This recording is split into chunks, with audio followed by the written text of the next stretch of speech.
What's up, YouTube? Today we got the first place deck profile for locals this past week. It was the Apophis, Apophis, Temple of the Kings, Odion deck. I played it pure. I think it's more fun this way. I don't really like the Fiendsmith cards. And the other engine that I was playing was the Blue Eyes engine, which I'll also be profiling at some point because I think there's a lot of cool synergies outside of him being a spellcaster. I played against two Tachyon decks. Galaxy, I guess, if you want to be more specific, Galaxy Tachyon. And then I played against Pure Rizio in the final round. And that was um, one of the games I got to Eradicator, and then I played Blue Eyes as well. Deck is a lot of fun. There's a lot of cool things you could do with it. Before we get into it, I'd like to say the comment, rate, subscribe, all the usual stuff. And shout out to a friend to let me actually borrow all these cards, the Odion cards, because my package hadn't come in yet. I don't really want to say his name on internet, not knowing if he wants his name out there or whatever. I mean, it's been pretty hard to find him or whatever, but just in case, I'm gonna do it, or not gonna do it, just out of that aspect. But yeah, deck was a lot of fun. So there's 3 Man with a Mark. I imagine if you're looking up profiles for this deck, you know what these cards do, but just in case you don't, because you just watch my videos or whatever, Man with a Mark is crazy. On normal summon or special, he adds Temple of the Kings or another spell or trap that mentions it from your deck to your hand, or you can dump it. The dump it doesn't really happen too often. I did have to do it once, and it was just to put Temple into the grave because I needed to summon back my last judge. But yeah, that's. And then his other effect is, well, he's on the field and Temple is on the field. Him, Apophis, and Temple of the King's cards can't be destroyed by battle or card effect, which is just like an absurd effect. It makes it really hard for Ryziel to play into this, which is hilarious. Because in theory, Ryziel should be able to tear a deck like this apart. But yeah, it's really cool. He's got a lot of protection, which is really nice. And yeah, he's the best starter. 3, Anubis. He's the card that's going to search your best card. So obviously we're going to play 3 of him. So you send him from your hand to the grave to add specifically Man with a Mark. If a spell or trap you control is destroyed by card effect, I don't know if it actually includes battle. Yeah, just card effect. So if a spell or trap you control is destroyed by card effect, you can destroy a card on the field once per turn, and you can summon him back if you have 3 cards. There's 3 spells that are Temple of the King, so it has to be specifically the continuous card, and or just trap cards. It doesn't have to be Apophis, doesn't have to be Temple of the King related cards. And then you shuffle 2 of those back into the bottom of the deck. So that's really cool because it lets you reset your hand traps, which also synergize with Temple. It gives you back infinite grind with these. The card is crazy strong. And then I played the 1 Break Being Circuit. So this card summons itself by banishing a level 10 or higher monster from the deck or hand. So it's going to be Anubis.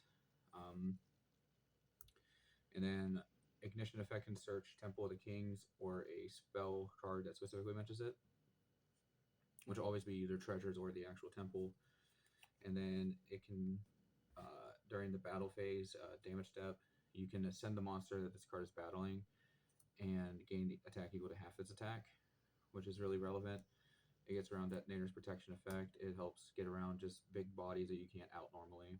So yeah, that's it for the Anubis or Odion monsters. For the spells, 3 Treasures of the Kings, and Terraforming, of course, because it's the best card in the deck, other than Man, with my opinion. So, Treasure of the Kings on activation sets an Apophis trap, which is really strong. Plays around Droll and Ash off the rip, which is really nice. And then it's always treated as Temple of the Kings while it is in the field zone. It's very important that it specifies just field zone because it doesn't work with Anubis in the grave.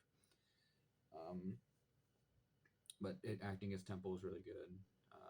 And then The last effect is you have 2 set cards or a trap in the grave, which is really important to note because we're playing both trap hand traps, being Dominus Purge and Imperm. So if like you turn 1 or you turn 2 and you've had to activate one of these already, then you can activate this effect, and it makes it so you don't have to like have other cards to set, or in the grind, when it's harder to have multiple set cards, you get to add a monster that mentions Temple of the Kings. So it's any of these. Most of the time to help play around Droll, because this deck does kind of suffer to Droll a little bit in this like type of combo variant. You're just going to go straight for the man.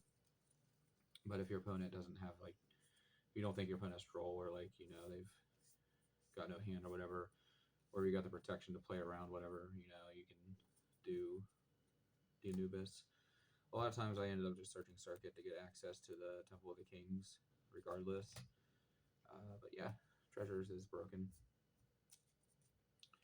And then obviously the 1 Temple of the Kings. This card is ridiculous. It's so simple. You can just activate 1 trap card. The turn will set is so ridiculous, and you'll see why with the rest of the decisions in the deck.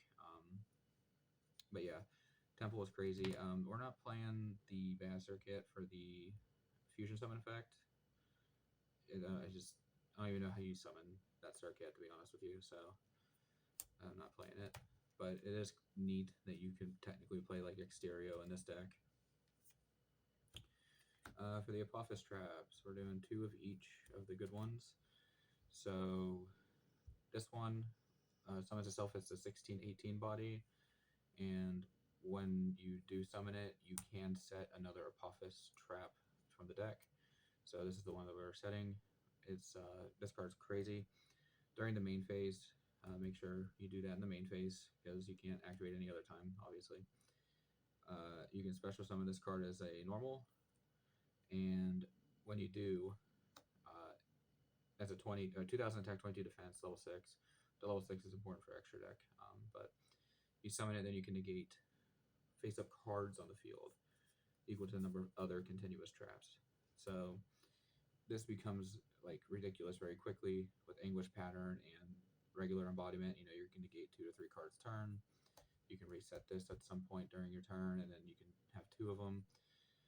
And then I am playing the 1 embodiment.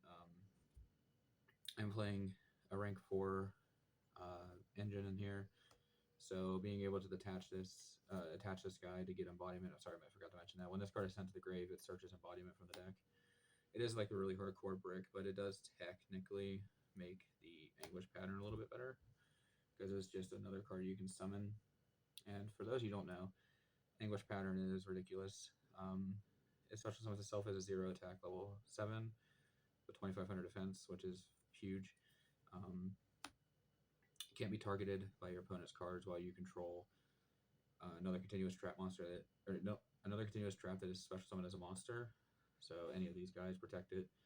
And then not once per turn, on resolution, if a continuous trap summoning itself as a monster pops any card on the field, which is really strong when you pair it with this, because then like it removes Rhizio bodies, it can clear True Light after negating stuff. It's just an absurd card. And easily the worst card in the deck that I played was the Verdict. I wanted to try it. I will quickly remove this card. I never really got into a situation where I wanted it.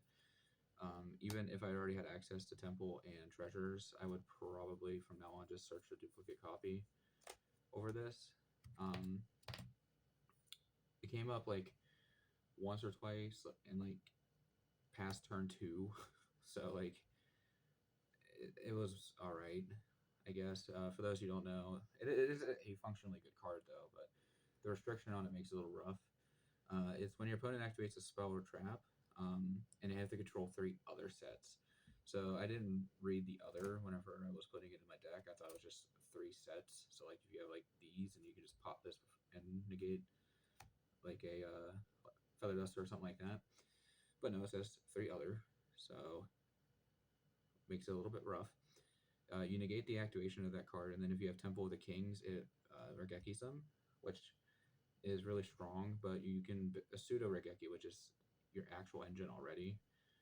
So this is definitely getting cut for something. I don't know what yet, but it's definitely going to get cut for something.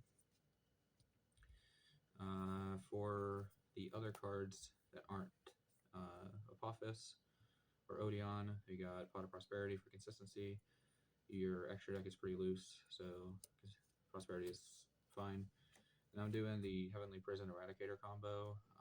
I wish I could say this was the first time people are seeing it, but yeah, basically you make Gallic Granite and search this, and whenever you pair it with Temple of the Kings, since it lets you activate any trap, the turn it was set, you can draw phase, summon Anguish Pattern, summon this dude, and then eradicate them and draw phase.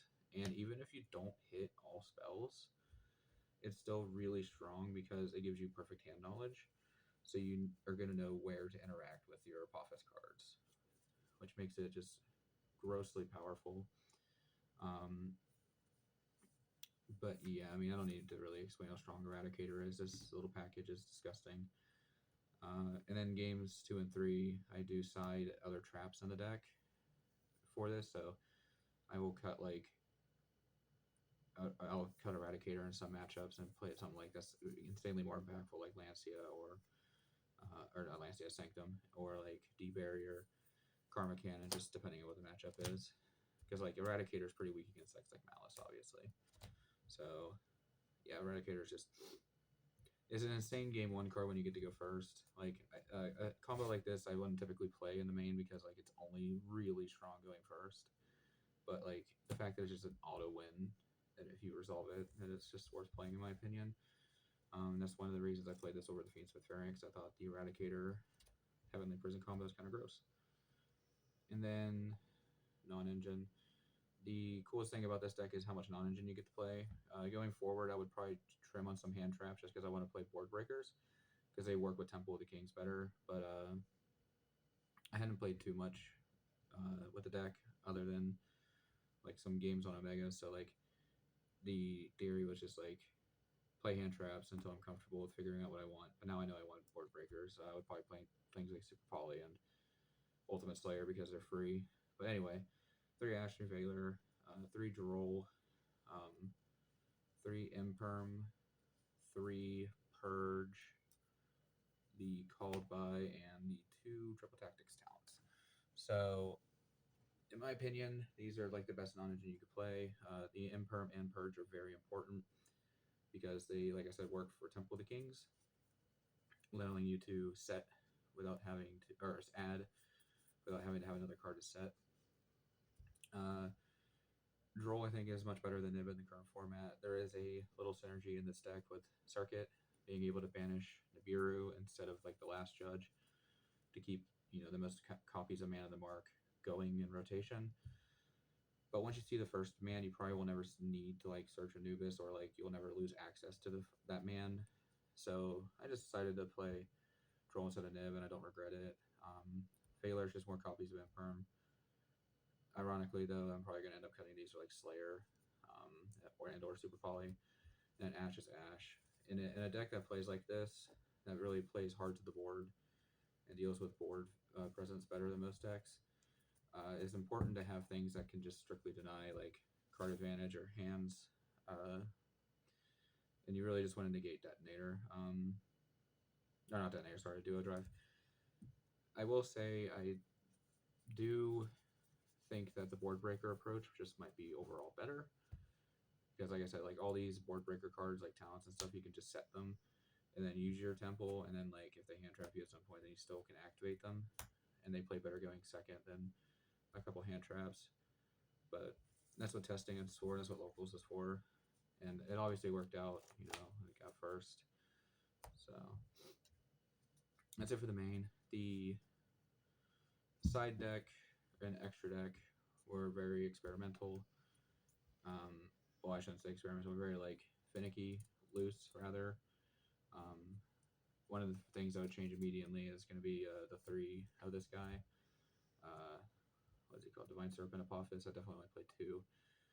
I wanted to play 3 just because like I was thinking, because of it's a trap deck, it like mentally like made sense in my head and mentally that like I wanted to play 3 for grind, but third one never came up outside of Prosperity. But anyway, It can be summoned by attributing Apophis cards, which is important because the other fusion conditions like never going to happen.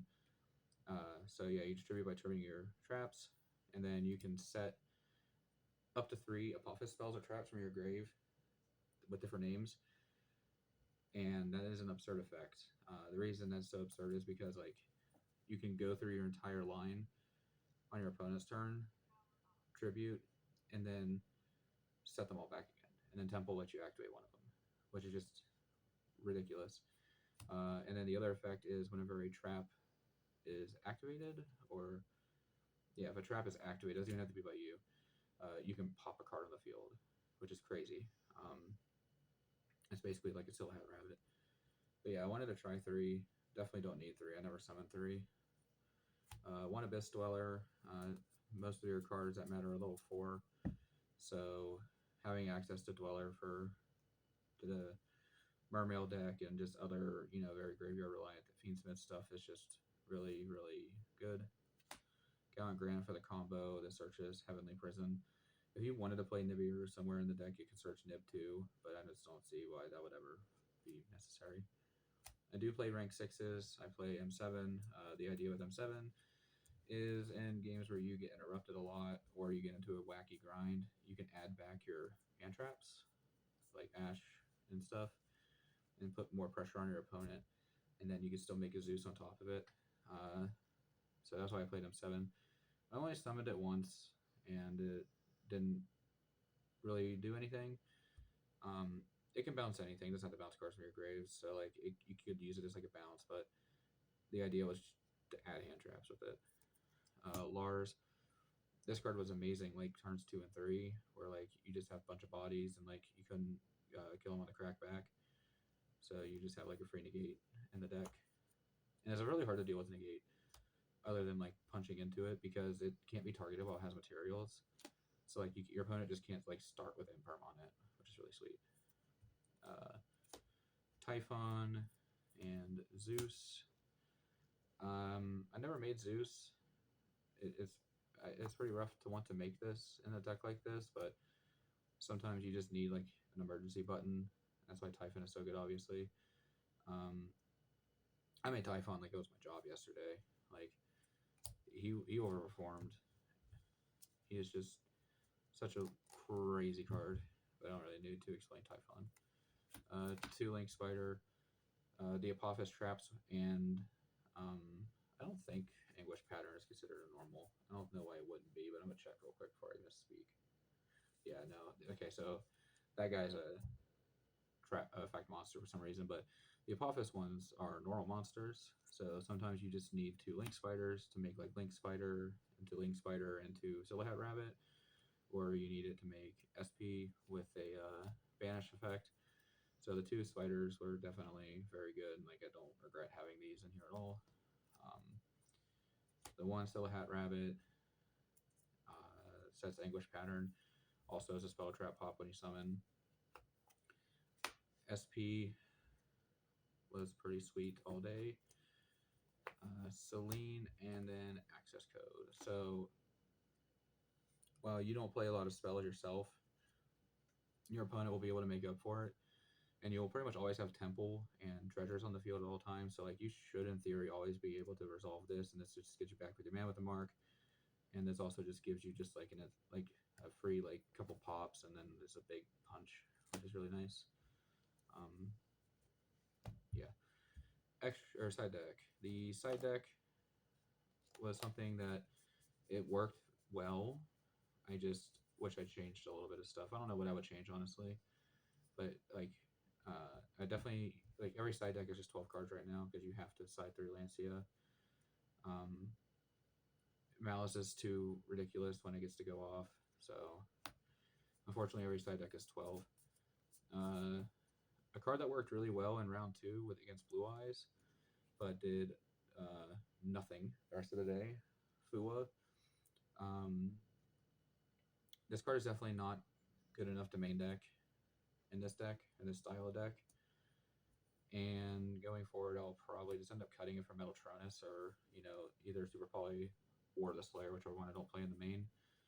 I don't know which one I would do yet, but Yeah, this card is obviously very strong, but it just underperformed for this deck entirely. I think that something like Perulia might be a little bit better for this style of deck, just because you want to draw cards against Ryziel. But I don't know. Like I said, against the round 2 Blue Eyes opponent, it was able to put him on a half board, and I had the Feather Duster to like completely crack the board open. So maybe Fua is still worth playing. Maybe I don't need that many breakers, but I don't know. We'll see. 3 Thrust. I am a strong believer that this card actually sucks in this current format, but I'm playing Degenerate like one of Floodgates. That makes this card just like absurd. So that's why we're playing it. And I'm already playing the talents in the main. So like even when I'm going first, like I can put in Thrust if I like to trim on some hand traps and attempt to get to more engine interruption. And like worst case is setting Purge and Imperm anyway. You can set Eradicator, I guess. You can add Terraforming going second. So like it's got a lot of uses obviously, but I don't think this card is all that great. It performed very well yesterday, but I think it's just the style of deck that makes the Thrust playable, not that Thrust makes. So I think it's the deck that makes Thrust playable, not the deck that makes the Thrust that makes the deck playable. Lightning Storm, Feather Duster, Blue Eyes, Malice. Honestly, is actually pretty good too, because like it's hard to play around the Banish Trap or anything like that. So these are great. This card was a house. I never saw this one, but yeah, pretty generic and broken. And then the, I guess, Thrust package and Heavenly Prison package, if you want to consider that. I'm playing the 1 Sanctum, 1 Karma Cannon, 1 D Barrier. These all have uses against certain matchups. These two are obviously very good against Malice. This one's obviously very good against Ryziel and Tachyon, that I can mainly played against. And like Blue Eyes. So like this is also very good against Blue Eyes. So you can like put 2 of these in against any matchup, pretty much. So a major Thrust better, a major Heavenly Prison better. Yeah, they were great all day, especially D Barrier. It was a house, and you can reset them off Anubis in the grind as well by putting them back into the deck. I never did that, but it's a thing you can do. So that's it for the deck. Like I said, I think this is just so much fun. It's really cool. I'm a sucker for nostalgia decks, so anytime I get the chance to play them, I'm going to. And this is definitely one of the nostalgia decks of all time. Embodiment of Apophis was such a cool card whenever I was a kid, and now I get to play it in a competitive deck in 2025. It's a weird world we live in. Remember to comment, rate, subscribe if you enjoyed the content. There's a lot of memorying in this. I'm feeling pretty under the weather. I feel like I'm getting sick again. But I wanted to get some more content out. I will be uploading the Blue Eyes version of this in a couple days. Mainly just deciding if I want to do it on Omega or in paper. So I guess you'll see which one it is when I'm done. But remember to comment, rate, subscribe. Thanks for watching. Peace, YouTube.